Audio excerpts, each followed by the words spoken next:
Hello everyone, this is Eugene Findit speaking, and we have reached the third and final part of this three-part series that I have planned to make. If you haven't seen the other two parts, I've left links in the description below or windows that will appear on the screen right now. This particular one is going to be awesome because I'll be talking about my top 10 favorite anime series. This will follow the same format as my top 10 most hated anime series, whereby these will be arranged in a standard countdown. Even so, I'm not saying you should watch one series over another more, because everything in this list would be highly recommended by me. After all, I sometimes still have trouble deciding on which anime I like better. But after much deliberation, these are my choices. And so, let's finish this long series off with my top 10 favorite anime series. Let's get right! Okay, I'm sorry. Number 10. Shinsekai Yori. This is one anime that I really enjoy, mainly because it has the ability to immerse you in its world. In a world set 1000 years from the present, humans have gained the ability of telekinesis, known as Cantus. And with that, we follow several children of that time as they learn about the truth of their world and how it came to be. The reason I ended up watching this anime was actually because I liked the visuals shown in the first ending theme. So in fact, I had absolutely no idea what this anime was about, and what I got just blew my freaking mind. This anime is extremely good at using suspense as a tool to keep everything shrouded in mystery and making one heck of a thriller. It is also an anime that can get rather emotional, and one character in particular, Watanabe Saki, faces more misfortune than any other anime character I know. The art style of the anime is rather unique, and I personally like it, but what surprised me was that this anime was done by A1 Pictures. What? Again, this looks nothing like what the studio has done before, but I guess at this point, I should consider A1 Pictures a studio of variety. Anyway, back to the anime. With so many things remaining a mystery, this anime became very engaging and I was left constantly wanting more. But what really sold me was the twist revealed at the very end of the anime that just turned my perception upside down. There was no doubt that this was an intelligently designed story. However, while this anime caught my attention at the very end, there were others that did so much earlier. Number 9. Bokurano. Imagine Puella Magi Madoka Magica, but with giant robots. That's basically what Bokurano is. During a camping trip of sorts, 15 children find themselves participating in a game created by someone named Kokopelli. The reality is that they get themselves involved in an actual battle using giant robots with the fate of the world in their hands. Now, to talk about how I found out about this anime, I need to make mention of that one moment at Anime Central. What show that you reviewed and really liked do you think that hasn't gotten the attention it deserves? Bokurano. Never have I been so grateful to Arcada of Glass Reflection. Thank you, sir! This anime was just full of surprises, bringing in twist after twist after twist, and each and every one of them leaving my jaw dropped. And for the amount of time that they had, 24 episodes, every one of the 15 main characters gets some form of development. Some may have gotten more development than others, but none of them were left out. And for that, I applaud this anime. Not only that, the anime successfully incorporates various parties, such as the main characters, family members, the government, and others, thereby creating a very integrative story. While the anime seems like it could use a bit more time to flesh things out, it has done an amazing job and is without a doubt my favorite anime by Gonzo. Number 8. Fate Zero. I was actually debating the placement between this and Bokurano, but come on now, I have got to pick this one. And that's because UFO Table nails it again with animation. Seriously, is there any studio that can top this? Fate Zero tells the story of the Holy Grail War, this time on the one prior to Fate Stay Night. Masters have to summon servants and fight each other to the death. As to why I watched this anime, it was pretty obvious. I have been a huge fan of the Fate universe because of the 2006 Fate Stay Night. And when I heard there was a prequel to that, heck yeah, I gotta watch this! Now straight up, I could tell that I prefer the story of Fate Zero to Fate Stay Night. It had a more dark and significant plot that tells the story of the Holy Grail War. To put it simply, it felt more like an actual war.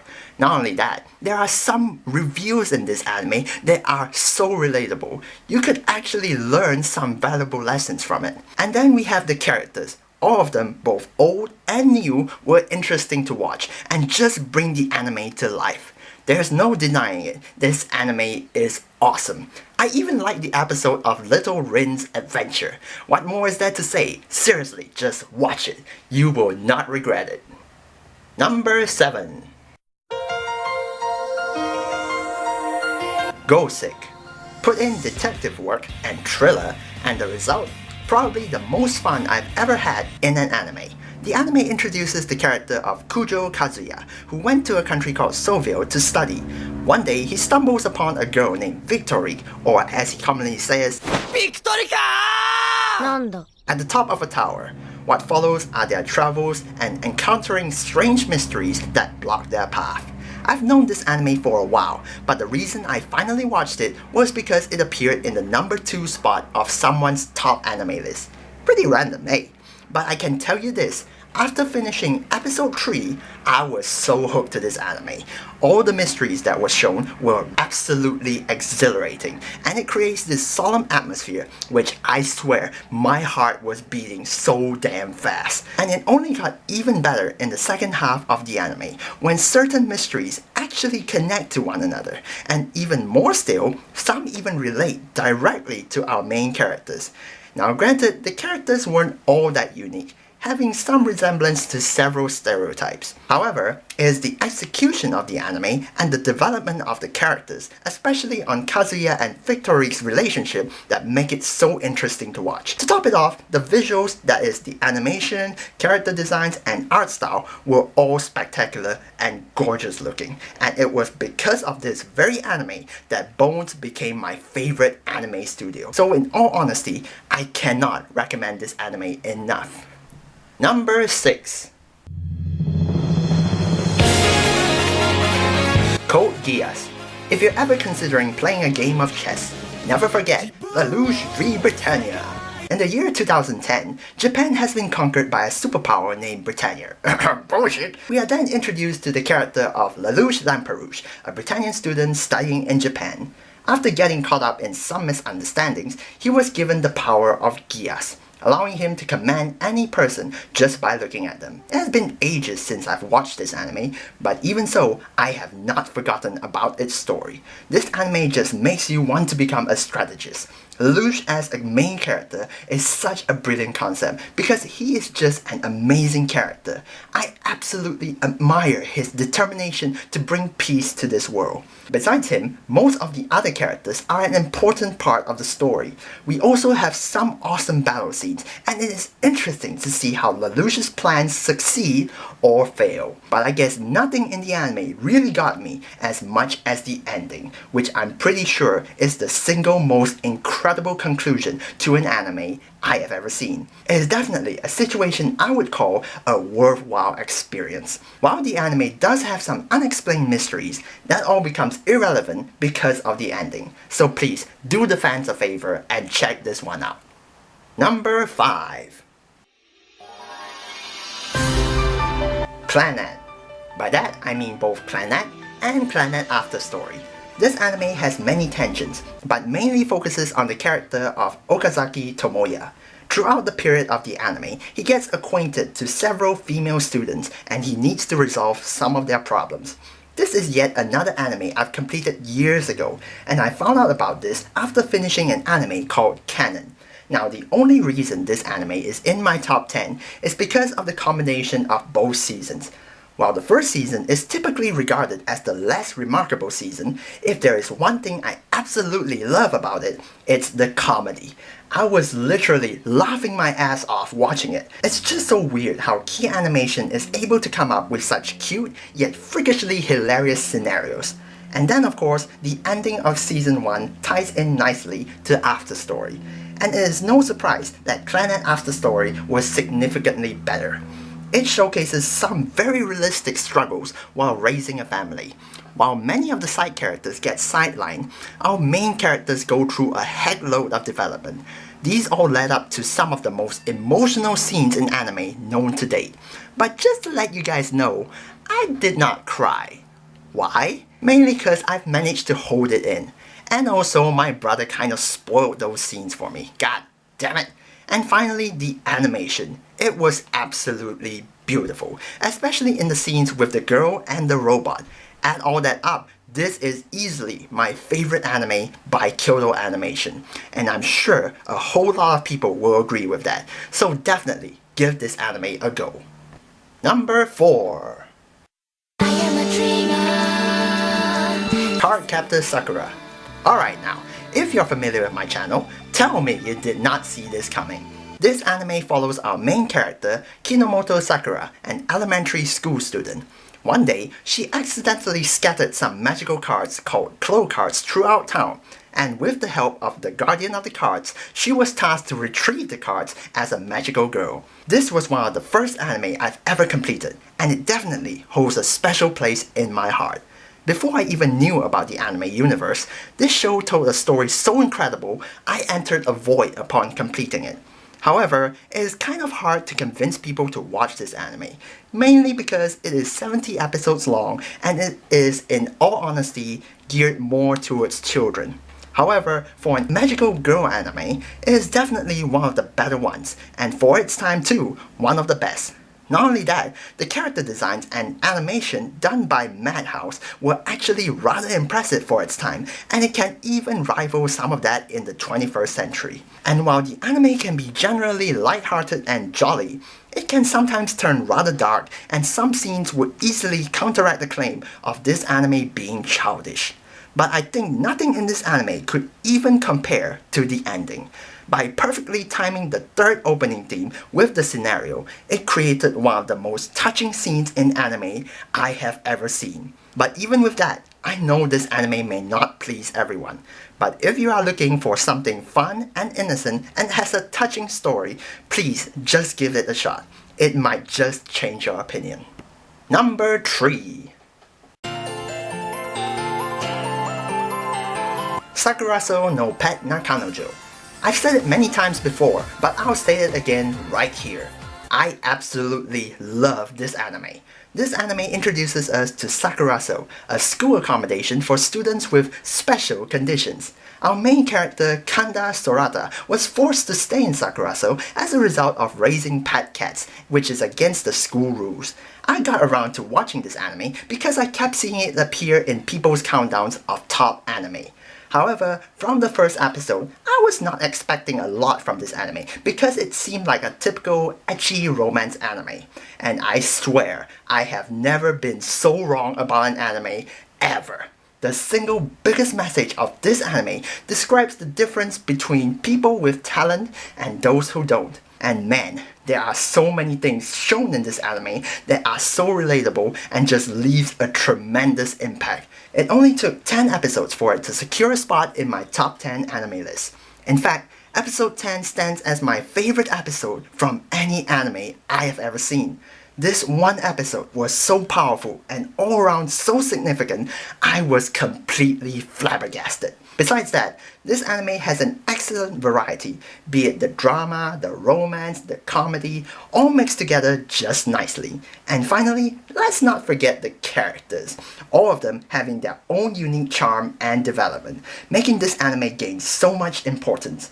Now, I guess the biggest issue I have with this anime was Misaki and Jin's relationship, which I personally thought didn't really make sense, but that hardly makes a difference. Even so, I find it hard to easily convince people about this anime because in all honesty, it does not have the best first impression. But regardless, this is definitely one of JC Staff's better works, and I highly, highly recommend this anime to you guys. Number 2. Fullmetal Alchemist Brotherhood. This anime is easily the greatest thing Studio Bones has to offer. The anime follows the Elric brothers as they go on a journey to regain their bodies after a failed attempt of reviving their deceased mother. Along the way, they discover dark secrets of their country and the government that controls it. I have heard about this anime for ages, but I was reluctant to watch it because I thought it was going to be insanely long. And what compelled me to watch it was that I found out that the fourth opening, Period by Chemistry, a song that I fell in love when I first heard it, was actually a theme song of Fullmetal Alchemist Brotherhood. And I was so glad that I got to it because this anime was just something I could not stop myself from watching. The action, comedy, drama, mystery, and even romance was handled so excellently that it was hard not to enjoy at least something from this anime. While the character designs were not really very detailed as common in most of Bones anime, the animation was done spectacularly. In an anime where action is key, Bones shows what it can do with its animation, making it feel like an action fleet. We also have the characters, which despite making up a huge cast, were almost all really developed. All of these elements put together made Fullmetal Alchemist Brotherhood extremely engaging, and I was able to finish all 64 episodes within 2 weeks. That, my friends, is enough indication of how much I enjoyed this anime, and I'm sure you know the enormous fanbase of this anime, being considered one of the best anime ever. So if you haven't watched it, definitely get right to it. Now I'm sure at this point of the video, you are all probably wondering, what the heck was able to beat Fullmetal Alchemist Brotherhood as my favorite anime series? And in all honesty, there was only one anime that was able to do so.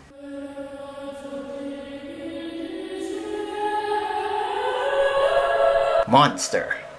To perfectly describe how much I love this anime, it would have to be this. After only 5 episodes, I had high confidence this anime could easily dethrone Fullmetal Alchemist Brotherhood as my #1 favorite anime series. The anime introduces Dr. Tenma Kenzo, an elite Japanese neurosurgeon who was working in a hospital in Germany. In one case, he successfully saved the life of a young boy who was shot in the head.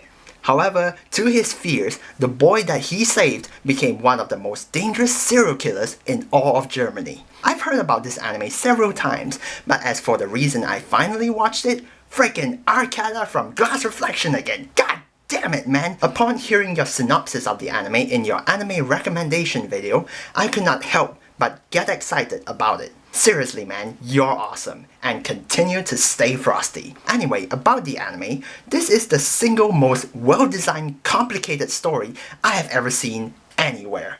The greatest strength of this anime was its use of psychological horror, and it was done flawlessly. This anime has the tendency to mess with your mind, and what's more is that this anime is a master of suspense. No matter how far I get into the anime, it never failed to surprise me, and I couldn't help but want to watch more. And that's saying a lot for a 74 episode long anime. Once again, even though there is a huge cast of characters, every single one of them played an important role in the story. My personal favorite was Dr. Julius Reichwein. Don't underestimate his age, or he will frickin' kick your ass. And finally, the animation does not seem like much most of the time, but it can be phenomenal when it wants to. To sum it all up, this anime was an absolute masterpiece, and I will agree that the original mangaka, Urasawa Naoki, was a freaking genius. Add that to the amazing execution by Madhouse Studios, and that resulted in the very first anime I gave a solid 10 out of 10 score. While I agree it may not be something to recommend to newcomers of anime because of its surreal themes, if you want to experience an absolutely amazing anime experience, I definitely recommend this anime to the highest degree.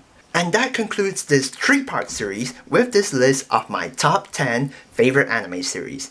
Now, even though this is finally over, that doesn't really mean the end of it. After all, everyone's choice of favorite anime series is very subjective. And so, aside from letting me know what you think about this list, which you can leave your thoughts in the comment section below, let me know what are your personal choices of top 10 favorite anime series. That way, we can make things a little bit more interesting. Now, before you guys even think about it, I don't want to see no Cory in the house bullshit in the comment section. Because like I said before, an anime needs to be animated. Cory in the house is not animated, so get that shit out of here. And as always, even though I am done with this big project, this will not be the end of everything. In fact, we are only just beginning, and just hang on tight as I may have some surprises coming up soon. But until then, thank you guys so much for watching this video, and do stay tuned to the next time of whatever I make. Until next time, bye!